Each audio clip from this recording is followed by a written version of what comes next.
दोस्तों, मैं टेंस की एक सीरीज लेके चल रहा हूँ और आज का जो टॉपिक है वो है प्रेजेंट परफेक्ट टेंस। इससे पहले मैं दो टेंस ऑलरेडी डाल चुका हूँ, प्रेजेंट इंडेफिनिट टेंस और प्रेजेंट कंटिन्यूस टेंस। अगर आपने वो नहीं देखे हैं तो कृपया करके वो देखें, जिससे कि आपको लाइन बाय लाइन सभी टेंस डीप में समझ में आए। तो प्रेजेंट परफेक्ट टेंस की जो डेफिनेशन होती है इंग्लिश में, वो होती है the action which started in past but completed recently is put in this category of tense. यानी कि वह एक्शन जो पास्ट में यानी कि भूतकाल में स्टार्ट हुआ हो, लेकिन रिसेंटली का मतलब होता है हाल ही में ख़त्म हुआ हो, ऐसे टेंस को हम लोग प्रेजेंट परफेक्ट टेंस बोलते हैं। जहाँ तक हिंदी में बात करें तो हिंदी में इसकी आइडेंटिटी यानी कि पहचान होती है चुका है, चुकी है, चुके हैं, या फिर आ है, ई है, ए है, यानी कि मात्राओं के साथ है आ जाए या फिर चुका, चुकी, चुके के साथ है आ जाए। ऐसे टेंस को हम लोग प्रेजेंट परफेक्ट टेंस बोलते हैं। तो अब सबसे पहले हम बात करते हैं अफर्मेटिव टेंस की। यानी कि अफर्मेटिव का मतलब होता है सिंपल सेंटेंस। सिंपल सेंटेंस की अगर हम बात करें तो स्ट्रक्चर कुछ इस प्रकार होता है: सब्जेक्ट प्लस हैज़ या फिर हैव प्लस वर्ब की थर्ड फॉर्म और प्लस ऑब्जेक्ट। ध्यान रखना, जो हैज़ है वो सिंगुलर के साथ आएगा और हैव आई और प्लूरल के साथ आएगा। जब कभी भी हम आई और प्लूरल का यूज करेंगे तो हैव लगाएंगे और सिंगुलर का यूज करेंगे तो हैज लगाएंगे।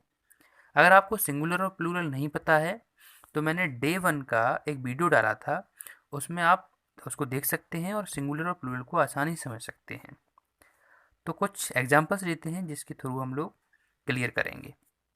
जैसे पहला सेंटेंस है, मैंने अभी एक पेन खरीदा है। यहाँ पे अगर हम एंड में देखें तो आ है का एक साउंड जा रहा है और आ है के लिए हम लोग प्रेजेंट परफेक्ट का यूज करते हैं। तो मैंने को बोलेंगे आई और आई के साथ हैव आएगा। मैंने ऊपर बताया था अभी आपको कि आई और प्लूरल के साथ हैव आता है। तो आई हैव और अभी, अभी को हम लोग बोलते हैं जस्ट। I have just. खरीदने को बाय, बाय की थर्ड फॉर्म होती है बॉट। ध्यान रखना, इसमें वर्ब की थर्ड फॉर्म का प्रयोग होता है हर जगह, आपको वर्ब की थर्ड फॉर्म आनी चाहिए। तो I have just bought a pen, क्योंकि बाय की थर्ड फॉर्म होती है बॉट। तो आंसर हो जाएगा I have just bought a pen. Second एक और देखते हैं, उसने अपनी उंगली काट ली है। इसमें भी ई है का एंड में साउंड जा रहा है, हम समझ गए कि प्रेजेंट परफेक्ट टेंस है। तो उसने अपनी उंगली काट ली है, उसने को बोलेंगे ही एक सिंगुलर है इसीलिए इसके साथ हैज आएगा। He has cut his finger. काटने को कट और अपनी उंगली को बोलेंगे हिज फिंगर। तो आंसर हो जाएगा he has cut his finger. तो क्लियर हो चुका होगा आपको। आगे बढ़ते हैं, नेगेटिव की बात करते हैं। नेगेटिव का मतलब होता है जिस सेंटेंस में नहीं आ जाए उसको हम लोग बोलते हैं नेगेटिव। इसका स्ट्रक्चर होगा सब्जेक्ट प्लस हैज़ या फिर have plus not plus verb की थर्ड फॉर्म और प्लस ऑब्जेक्ट। यानी कि सिंपल हैज और हैव के बाद नॉट लग जाएगा। जैसे एक एग्जांपल ले लेते हैं, तुमने पानी नहीं पिया है। अब तुमने पानी नहीं पिया है, इसमें भी एंड में आ है का साउंड जा रहा है, इसीलिए इसमें हम लोग हैज और हैव का प्रयोग करेंगे। तुमने को यू बोलते हैं, यू एक प्लूरल है इसीलिए हैव लगा देंगे। तो you have not drunk water. Drink की थर्ड फॉर्म ड्रंक होती है।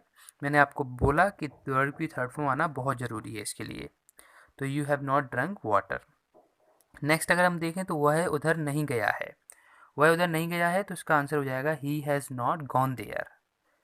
आई थिंक आपको क्लियर हो चुका होगा। आगे बढ़ते हैं, इंटेरोगेटिव की बात करते हैं। इंटेरोगेटिव का मतलब ऐसे सेंटेंस जिसमें सबसे पहले क्या आ जाए।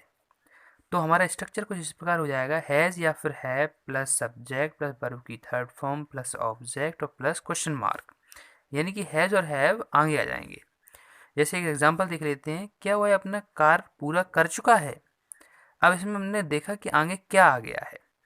तो क्या आ गया है तो हैज़ और हैव को भी हमें आगे लगाना पड़ेगा। तो क्या के बाद वह लिखा है, वह को ही बोलते हैं, तो ही के हिसाब से आगे है जाना चाहिए, क्योंकि ही एक सिंगुलर है।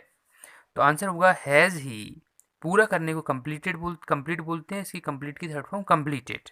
Has he completed his work, यानी कि answer has he completed his work. यहीं पे अगर मैं एक और सेंटेंस बोलूँ, क्या राजू ने भोजन पका लिया है। क्या राजू ने भोजन पका लिया है, इसमें भी आ है का साउंड जा रहा है, इसलिए हम लोग सबसे पहले हैज़ या हैव लगाएंगे। तो राजू एक सिंगुलर है इसलिए हैज़ आगे आएगा। तो आंसर हो जाएगा हैज़ राजू कुक्ड फूड, यानी कि क्या राजू ने खाना या भोजन पका लिया है। आगे देखते हैं डबल इंटरोगेटिव की बात करते हैं। दोस्तों डबल इंटरोगेटिव का मतलब ऐसे सेंटेंस जिसमें क्या, क्यों, कहाँ ये सब बीच में आ जाएं। तो स्ट्रक्चर कुछ इस प्रकार हो जाएगा। क्वेश्चन वर्ड, अभी जो क्या, क्यों, कहाँ मैंने आपको बताया वो सब क्वेश्चन वर्ड कहलाते हैं, या फिर WH फैमिली भी बोलते हैं। तो क्वेश्चन वर्ड प्लस हैज़ या फिर है प्लस सब्जेक्ट प्लस वर्ब की थर्ड फॉर्म प्लस ऑब्जेक्ट और प्लस क्वेश्चन मार्क, इनमें भी क्वेश्चन मार्क आता है। तो इसमें क्या होगा, बीच में जो आएगा उसको हम बस आगे ले आएंगे और जैसा हम लोग अभी इसमें कर रहे थे इंटरोगेटिव में, वैसा करते रहेंगे। जैसे एग्जांपल ले लेते हैं, तुमने उसे हतोत्साहित क्यों कर दिया है। इसमें बीच में क्यों आ रहा है, तो हम लोग क्यों को इंग्लिश में वाई बोलते हैं, तो वाई आगे लिख लेंगे। वाई आगे लिख लिया, उसके बाद हमने देखा तुमने को बोलते हैं यू, और यू के साथ हैव आएगा, तो आंसर हो जाएगा वाई हैव यू। हतोत्साहित करने को बोलते हैं डिस्करेज, और डिस्करेज की थर्ड फॉर्म होगी डिस्करेज्ड। तो why have you discouraged him, उसे को बोलेंगे हिम।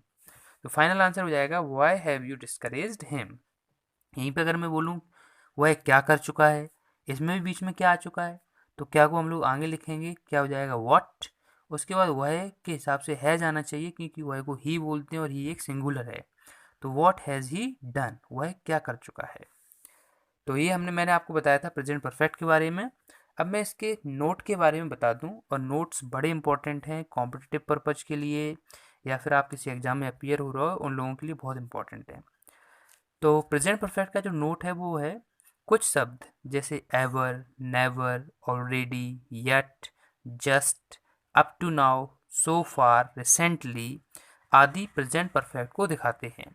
यानी कि ये जो शब्द मैंने बोले हैं ये आपको अगर दिखाई दे जाएंगे सेंटेंस में, तो हम समझ आएंगे कि प्रेजेंट परफेक्ट ही लगाना है, यानी कि प्रेजेंट परफेक्ट का स्ट्रक्चर लगाना है, हमें फॉलो करना है।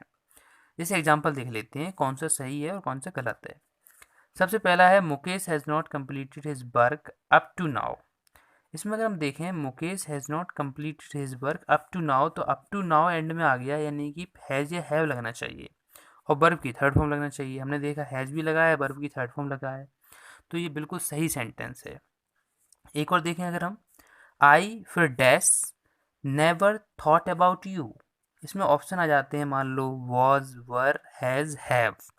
तो हम जैसे ही हमने नेवर देखा, ऊपर मैंने वर्ड्स में नेवर लिखाया है, तो हम लोग सीधे पहुंचेंगे और हैज और हैव में जाएंगे।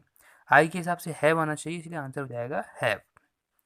एक और देखते हैं, द ट्रेन ऑलरेडी लेफ्ट। क्या ये सेंटेंस सही है?